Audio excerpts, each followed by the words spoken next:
So I haven't taught before other than in a CELTA course, which was pretty brief. So I'll just talk about my own language learning experience.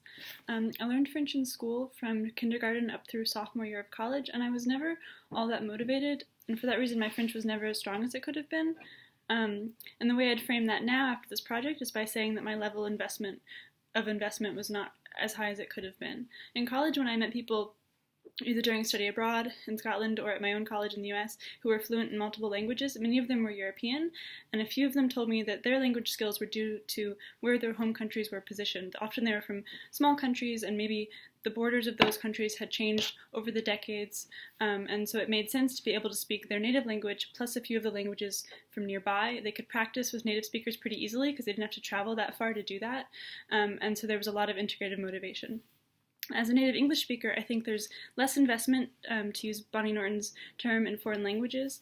English is the lingua franca already, and so unless you're going to move to another country that speaks another language, it's not that necessary. It won't bring you that much more cultural or social capital to learn another language, and even then, even if you do move somewhere, you can often get pretty far with just English. So I think that disincentivizes native English speakers from learning other languages to some extent, which is really unfortunate. And my French teachers were actually pretty good about trying to increase integrative motivation. We were taught about both French culture and, to varying extents, other Francophone cultures in Africa.